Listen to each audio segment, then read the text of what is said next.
Hey everyone, welcome to episode 4 of Getting the Most from Your LMS. I'm Clara Jensen, here as always with Eric Marquette. Today we're not going to talk about LMS. Rather, we're going to chat about something that's honestly impossible to avoid lately. And it's how artificial intelligence is literally transforming not just our workplaces, but the actual skills we need to stay ahead. And Eric, thanks for joining. Hey Clara, I'm glad we're finally taking a closer look at this. Seems like AI comes up in just about every episode, but today we're taking a step back for a bit to see the big picture. Am I right?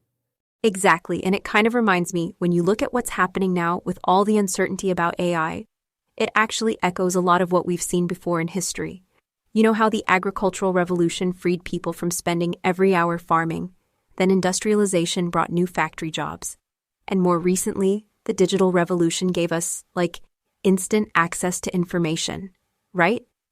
And it feels like we're back at that kind of turning point. Totally. Every major shift has started with people fearing they would lose their jobs. Remember how many people said computers would eliminate all office work? But then new jobs popped up that nobody had even imagined yet. I mean, nobody was talking about web developers in the 70s, right? Right, but here's the thing. AI's disruption right now is very real. In the first half of 2025, there were over 800,000 layoffs announced in the U.S. That's a 75% increase over last year. And some companies, like Amazon, specifically pointed to AI as a reason for the cuts.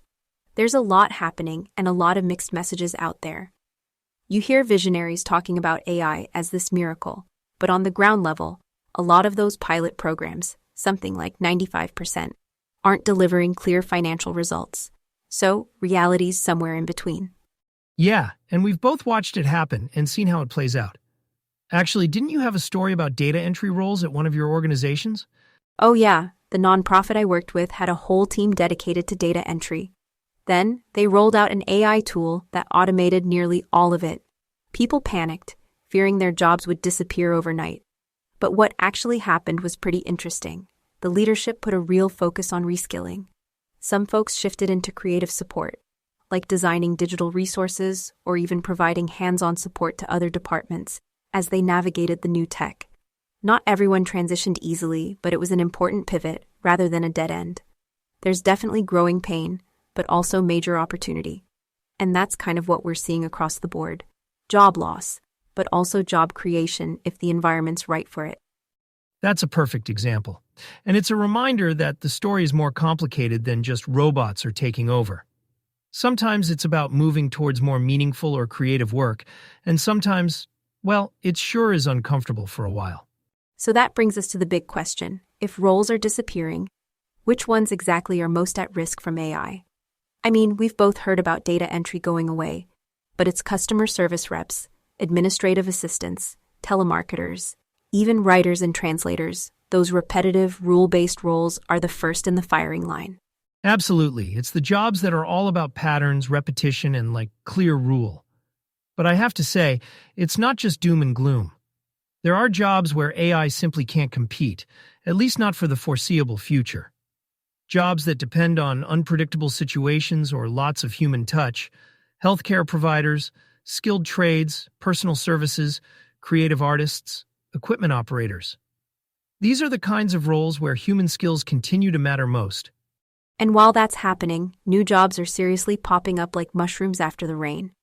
I mean, prompt engineer, that wasn't in any career guide 5 years ago.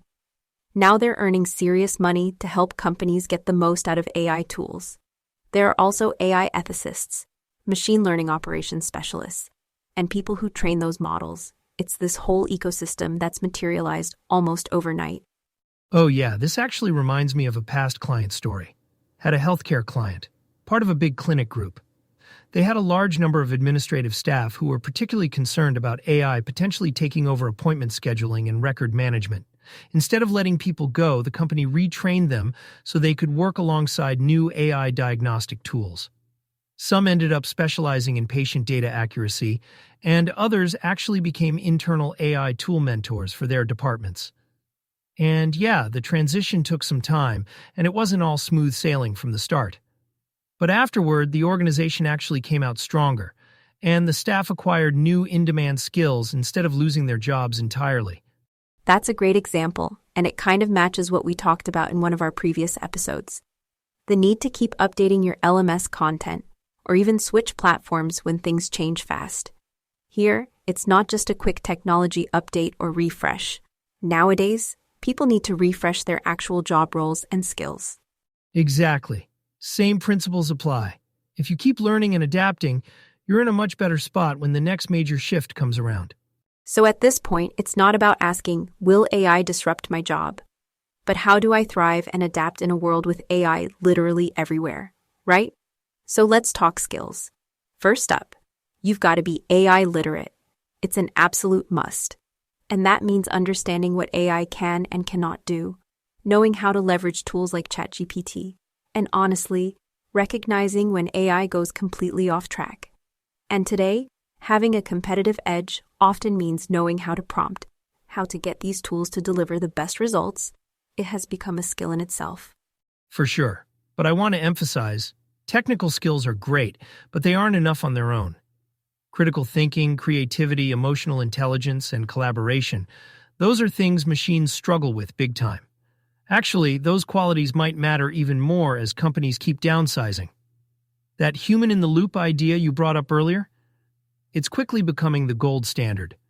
AI does the heavy lifting, while people stay in charge of judgment, ethics, and decisions. Absolutely, and it gets tricky. How do you balance time spent on, like, for example, AI or tech upskilling, versus building those irreplaceable human skills? Maybe that's just rhetorical, but it's actually a real challenge. If I were advising someone starting out, I'd say, first start with the basics. Get familiar with the top AI tools in your field or industry. At the same time, join team projects or collaborative problem-solving sessions, even if they're outside your comfort zone. Those human skills only get better with real-world practice. Eric, what would you recommend for our listeners today? Honestly, experiment. Don't wait for someone to assign you an AI project. Use a chatbot to draft some notes for your next meeting, or help brainstorm something unique and creative. You'll get a feel for what works and what doesn't. And always double-check your final results. For the human side, it's not a bad idea to volunteer for projects where you have to negotiate, solve complex problems, or mediate between people.